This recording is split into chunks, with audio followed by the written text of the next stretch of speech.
Greetings and salutations, all you beautiful individuals. It is another Epic League Unlock. Eric and Mark here with you to break down more season finales in the LPL. Only for specific teams. There's lots of seasons left, but we had AL versus NIP delivering, I'm going to call it a mild banger of a series. We had some back and forth. We had the classic NIP starts with a dominant game one win, and you're immediately sweating for the Panda Samurais. You're feeling the heat. You're seeing the dream for Doing B and the crew making that miracle run until we hit the riff for games 2. And of course, let me tell you, if it was a mild banger, it's one dude, and that one dude is Tarzan, and he's got everybody's drumsticks, and he's hitting the drum all by himself, just banging away. It's like everyone else was at a silent rave with headphones on, noise canceling. But Tarzan had his off, and he was hearing the music because, the Nefiri game was an absolute masterclass from him. And then basically the rest of the series was, bordering on masterclass. He had some whoopsie moments in the Trundle game in game 3. But this is a full turnaround. All of a sudden, all the Smite 50-50 start going the way of Tarzan after that first game. The early games all go the way of Tarzan, and by the time we get to that start of game 4 where he gets first blood invading at level 3, and then you just see NIP absolutely run it down to give up 3 kills, and this game is legit over by 5 minutes with the Kassadin on the other side. And guess what? The Kassadin didn't even do anything in this game. No, it wasn't about the Kassadin. I think there is at least some recognition due to some of the other members of Anyone's Legend for this. Yes, Tarzan is the big figure, that was performing to that high level. But you do look at, I think in that, assess third game, you can go at and look at Flandre's performance on the Jace being a difference maker, being one of the reasons why you're able to get through even with some whoopsies on the Trundle there for our old boy Tarzan. But then you get to that game 4, and it is about, I think, seeing Hope really utilize that damage on the Misfortune, getting those kills out there. But yes, this series, I think at the end of the day, you're still looking at Anyone's Legend to see a little bit more performance from some of the other members, but really you saw everything and more from Tarzan in this series to have the confidence in him being a difference maker throughout the rest of these LPL playoffs. But do we have confidence in the rest of the team being difference makers going forward for AL? Because it was by no means a clean series, and really in that third game, save from a nice little Otacon throw that NIP did, they were in the driver's seat. They looked like they could go get match point in this set and be fully in control. But as we've seen basically every team across the globe do, the magnet that is Otacon to kind of either get the objective, get it stolen, or take an ill-advised fight after the objective, which was the checkmark that NIP got here. But I'm not left after this series going, AL's back, baby. No, I think the coordination and skill level and punishment that will be there for mistakes for the teams that are still remaining in these LPL playoffs are going to be absolutely a step up from what we saw today from NIP. So that is going to be that higher competition that you have to be able to step up to. I don't know if we've seen that from Anyone's Legend this split so far. We've had, a little bit of a rebound here or there, but never, I think, exactly to the full extent that we have seen Anyone's Legend dominate and be that top tier team within the region for the previous 2 splits. I don't know if we've seen that exactly from this crew yet, and it's going to happen here in playoffs in order to make this run continue. And it's going to happen right in the next round because they're going up against a team that not 2 weeks ago, I think a lot of people were saying this team is the best in the LPL in Invictus Gaming. Yes, and that is exactly where that step up comes up. In that mid lane, there's going to be that challenge from Rookie and how he has been looking, and especially the way he is functioning for that IG team, right? The role that he plays and how he is facilitating with his advantages, everybody else getting to it. Again, we talked about the Shy the last couple of weeks looking a lot more like, yes, there still are some mistakes, but it's the mistakes that then he turns around and is able to make the miraculous play from is the type of situation you're looking for. Gala stepping in with that damage. Yes, the step up is going to be very real for this Anyone's Legend team. And if it's the exact same type of effort today, where it is really only Tarzan getting it done, I can see a 1, maybe 2, but I don't see 3 wins coming in a series against this IG team. And this is a rookie that should be coming in a little bit angry and motivated because he got handed a beatdown by Mr. Knight in that last series against BLG. So Shanks is a different beast entirely than Knight when we do get that matchup, but I'm at least expecting a bounce back performance from rookie in that matchup against AL. Lots of good LPL matches. We got LEC going Saturday, Sunday, Monday, and of course the LTA kicking off this new regional conference. I can't remember what all the names are, but they're playing the CBLOL teams, but no FlyQuest this weekend. But we are looking at one specific matchup. And Mark, I don't know, maybe I had an extra dose of hopium, too much of it. I rid the roller coaster in my dreams because I got 5 reasons why I think KT Rolster will upset Gen.G in the next round of LCK playoffs. I know Gen.G, they picked KT. They obviously want to play them over T1, of course. And there's 5 reasons I got here that are varying levels of actually probably trying to convince you. But we start with, well, number 1. It's the first team All-Pro curse, Gen.G, we've talked about this. They lost to Hanwha in the summer finals. Last time all 5 made All-Pro. KT picked T1 in 2023 summer when all 5 members were first team All-Pro. I know this isn't elimination or anything yet, but I feel like this might be an early way that curse comes true again.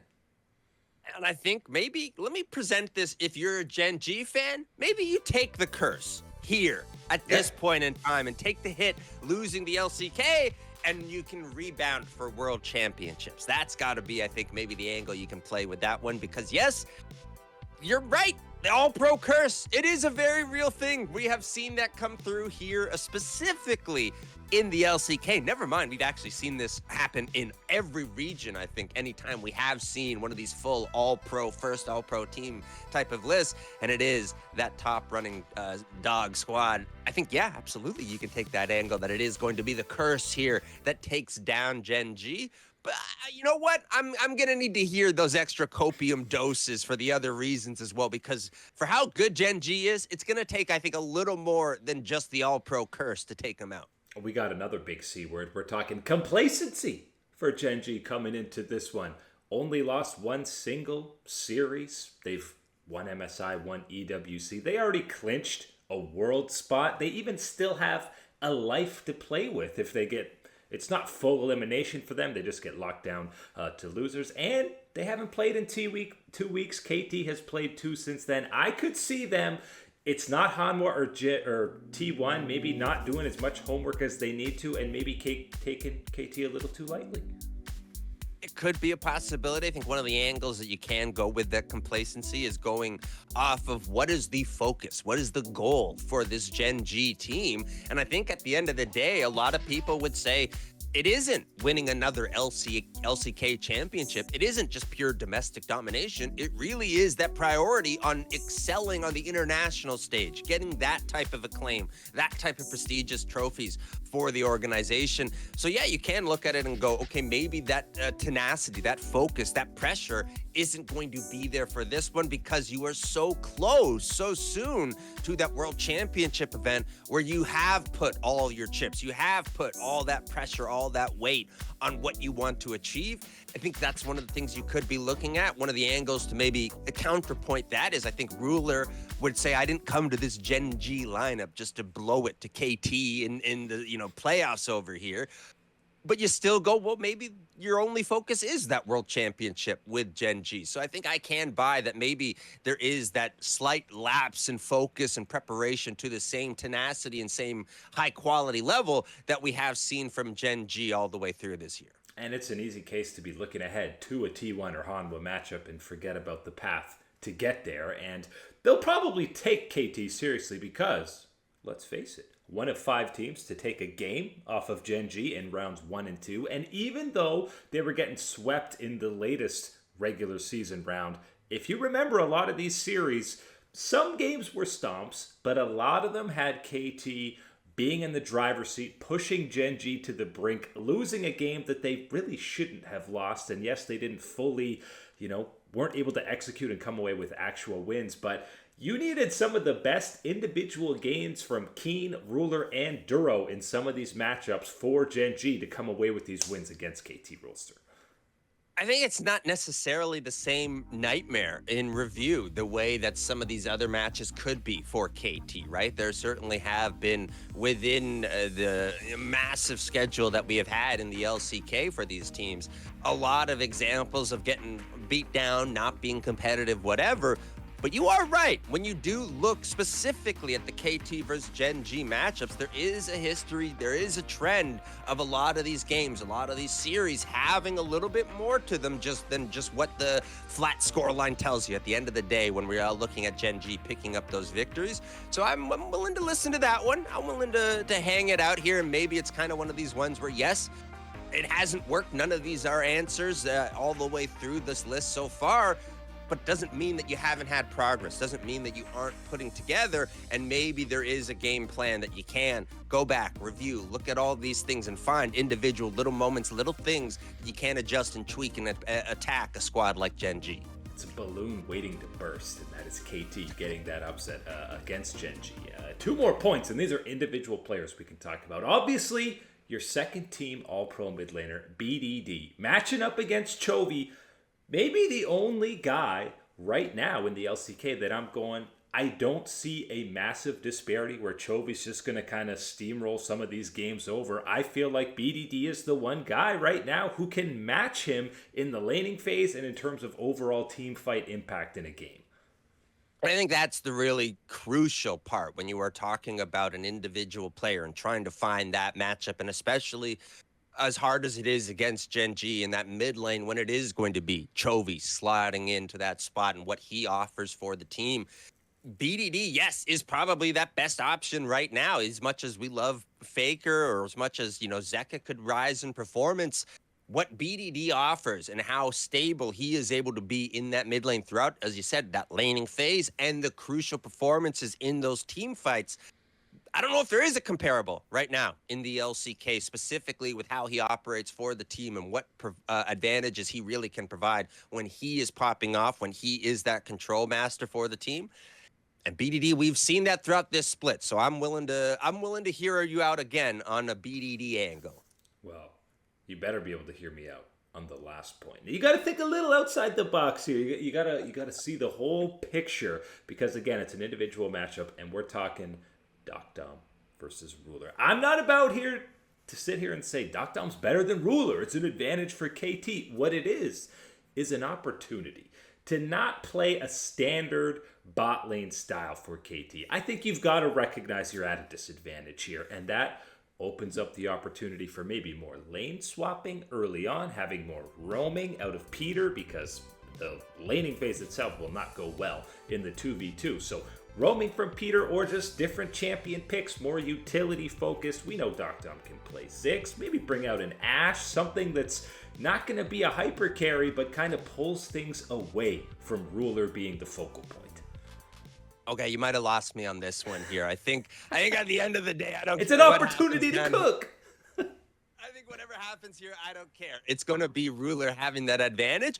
I will admit, and I will say that you are absolutely correct in the angle that, yes, if you are to have a chance, if you are even trying to be equal, try to have a contribution of your own that maybe doesn't equal out to what Ruler can do, whatever type of thing, you're trying to get some angle, some type of positivity from that bottom lane, yes, Creativity is going to be that key. Putting yourself on something different, something fresh, whatever it's going to be, that just changes up the dynamic of how that bot lane is going to play out, how someone like Ruler and Duro will try to strategize and take advantage of it type of things. Yes, creativity is going to be your angle, and you're right that someone like Doc Dom, at the very least, one of the credits that you can give him is that we have seen some of that flexibility to play some of these other champions, to give a different look in that bottom lane, mostly that Ziggs and whatnot. And yes, does that, do you think that Gen.G isn't prepared for something like that? No, I do think they are prepared for that. But it is one of those individual things in that specialty, in that moment, in that individual second. Are you ready for it type of thing?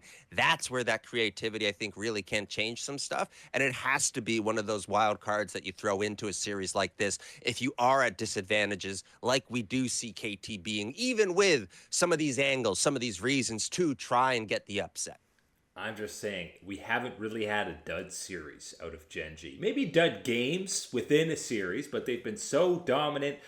This seems like a good time for them to have a dud one before it's, winner take all, highest stakes heading into Worlds. And I could see, I'm not saying it's likely, obviously KT's going to 3-0 them, 80% chance. I'm just saying, I see it happening. There's angles that it will happen, and you'll all be thanking me when after this weekend you see that KT takes down Gen.G or they swiftly 3-0 them and we'll never make another video again. That's the only two options. I'll take it. It's either going to be that 3-0 for Gen.G or we're seeing the 3-2 for KT coming through in Silver Scrapes. Either way, going to be a banger weekend. Lots of exciting matchups across pretty much everywhere, even having some CBLOL versus LTA North. So lots to check out this weekend. We'll be back on Monday to break it all down. But that is it today for League Unlock. Eric and Mark here with you. Absolutely gorgeous individuals. Thank you so much for hanging out.